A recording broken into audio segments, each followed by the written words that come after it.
Bonjour. Dans cette capsule, nous parlons de l'écriture d'une suite. Ok? On entend par la suite géométrique et suite arithmétique. Donc, écrire une suite consiste tout simplement à déterminer les valeurs des composantes de la suite. C'est bon?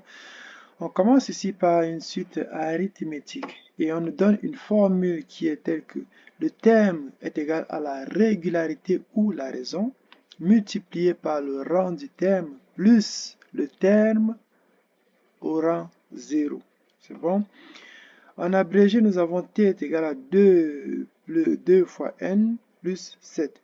Et croyez-moi, 7 et 2 ne sont pas des valeurs constantes, donc ils sont toujours présentes. Elles peuvent varier, ça peut être 5, ça peut être 10, ça peut être n'importe quel. Pareil pour 7, ça peut être n'importe quel chiffre.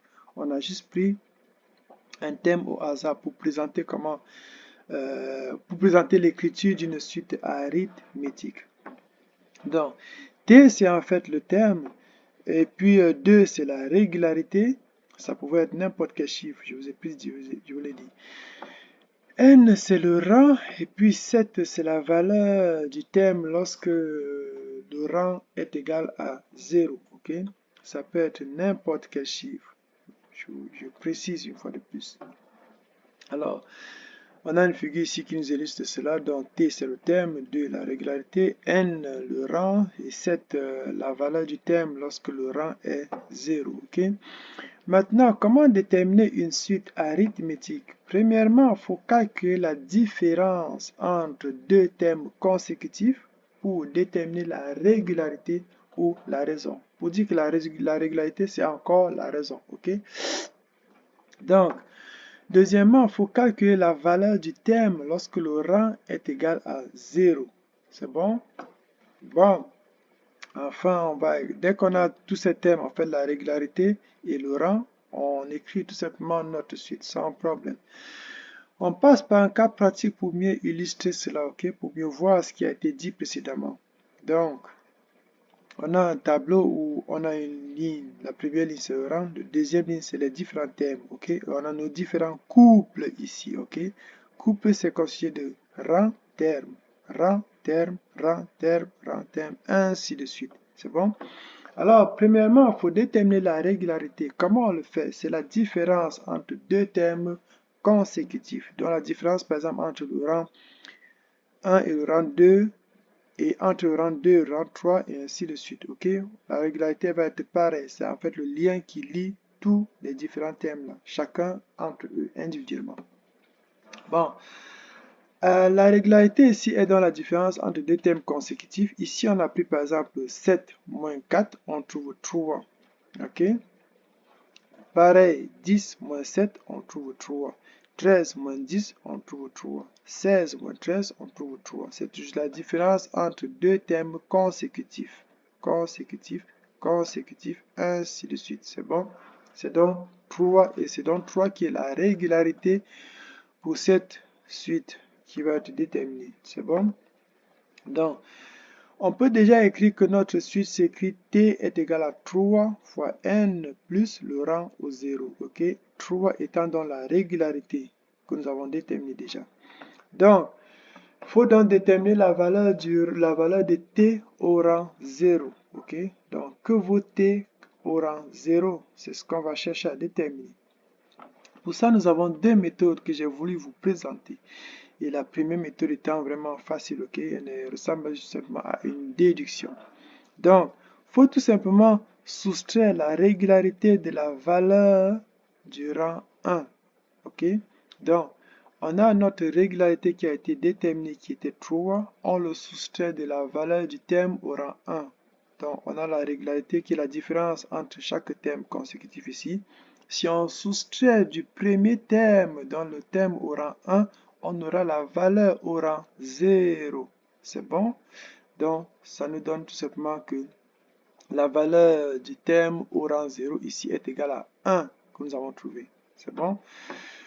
Alors, pour la deuxième méthode, il suffit ici de choisir un couple dans ce tableau. On peut prendre le cinquième couple, le troisième couple, le premier couple, le deuxième, le quatrième, n'importe quel couple. Ce qui est sûr, c'est que si tu choisis un couple, n'importe quel, et tu le remplaces dans l'équation de t est égal à la régularité fois le rang plus le rang 0. Et tu remplaces dans l'équation, tu auras le même résultat que tu as eu si tu utilisais la première méthode. C'est bon? Alors, on a choisi ici le couple 2, 7 qui est le deuxième rang. Ok, 2 c'est le rang 2 et le terme 7. On le remplace dans l'équation et on a ici donc 7 est égal à 3 fois 2 qui est le rang. Ok, le rang c'est ça. Alors fois 2 plus le rang 0. Alors on déduit donc que le rang 0 est égal à 1. Ce que nous avons trouvé. Vous voyez, c'est l'équation. Nous avons là 7 qui est le terme. Et ici, 2 fois 3, 6. En changeant d'égalité, donc en passant de l'autre côté de l'égalité, il change de signe. Il devient moins. Ça fait que 7 moins 6 égale à 1. Dans notre rang, 0 est égal à 1. Alors, la valeur du terme au rang 0 est tout simplement égale à 1. C'est bon? Donc, pour dire que oui, désolé, pour dire que avant 4 ici, là, au rang 0, nous aurons 1 ici. Après 4, donc 1 plus 3 nous va nous donner 4. 4 plus 3 va nous donner 7. 7 plus 3 va nous donner 10, ainsi de suite, c'est bon. Donc, l'écriture de notre suite est donc t est égal à 3n plus 1. Ok. On prend un autre exemple. Nous avons ce tableau et il faut nous déterminer l'écriture de sa suite. C'est bon? La régularité, c'est quoi? On a la différence entre chaque terme ici qui est égal à 4. Alors, nous pouvons donc déjà écrire notre écriture t est égal à 4n plus le rang 0. Le rang 0 nous donne que on va déduire, avec notre déduction, on trouve que 5 moins 4 égale à 1.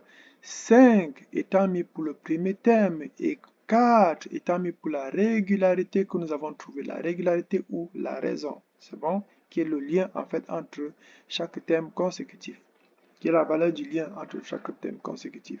Donc ici 1. Pour ceux qui veulent utiliser la deuxième méthode, ils vont choisir n'importe quel couple dans le tableau et remplacer dans l'équation que nous avons ici, t est égal à 4n plus le rang 0. Ils vont mettre t, sa valeur qui est le terme, et ils vont mettre n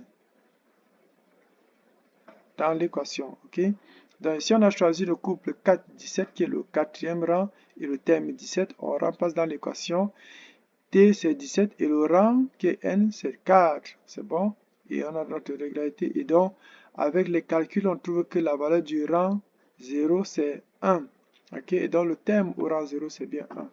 Et notre écriture est donc t est égal à 4n plus 1. Ça va? Maintenant, un autre cas, nous avons là notre tableau et il nous faut déterminer la régularité en premier. On remarque ici que dans notre régularité, c'est moins 5. C'est bon?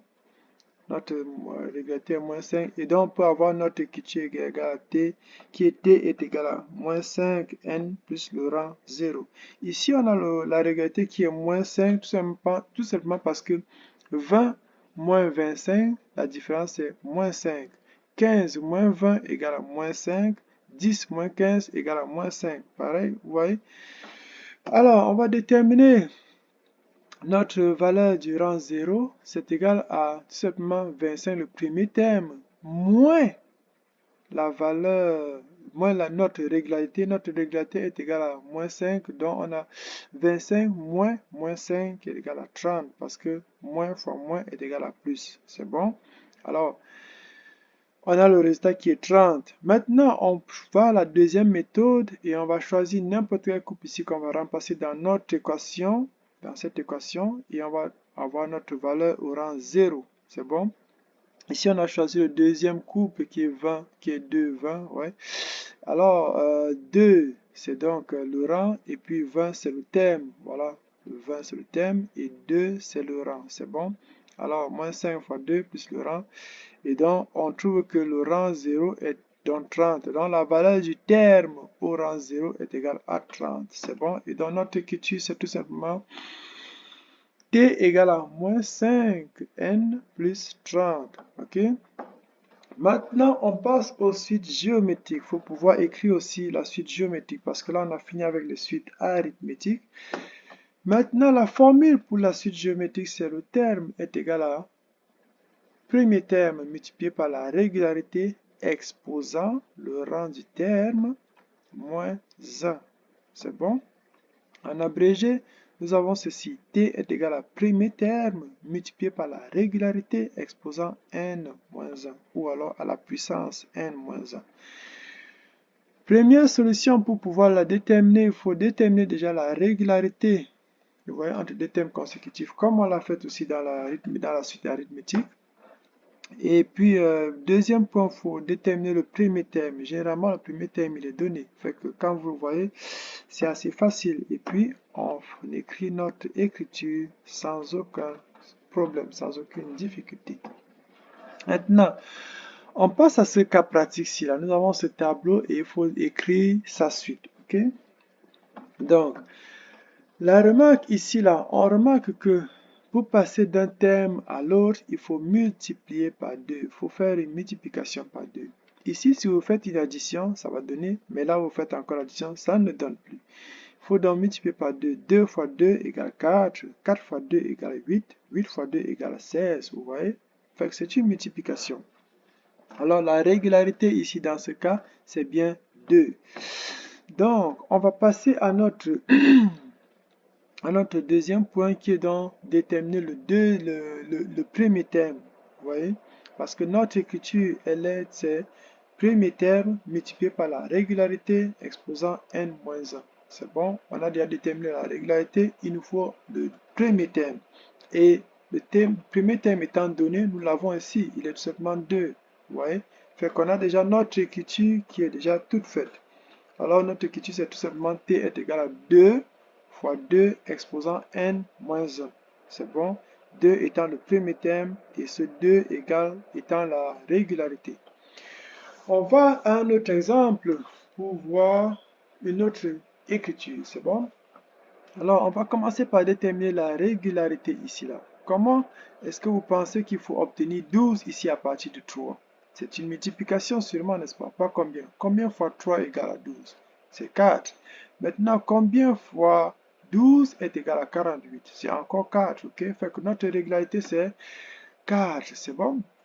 Alors, on remarque qu'il faut multiplier par 4 pour obtenir le terme suivant. C'est bon? Donc, la régularité, c'est 4. On est d'accord? Ouais, pas compliqué, hein? Si vous connaissez votre table de multiplication, vous êtes bon pour trouver cela. Dans le deuxième terme, il faut déterminer, le deuxième point, il s'agit de déterminer le premier terme. Ici, dans le premier terme étant donné dans notre tableau, nous avons 3 comme premier terme. Donc, on peut dire que notre écriture est faite. C'est bon? Alors, notre écriture ici, là, c'est tout simplement t est égal à 3, qui est le premier terme, multiplié par 4, qui est la régularité que nous avions trouvée, exposant n-1. Donc, voilà notre écriture toute faite. C'est bon?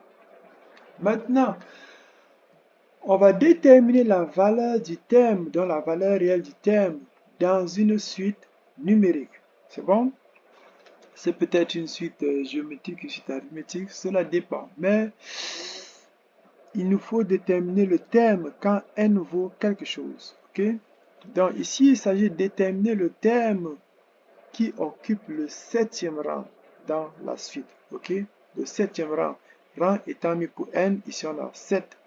On va tout simplement remplacer n par sa valeur. C'est bon?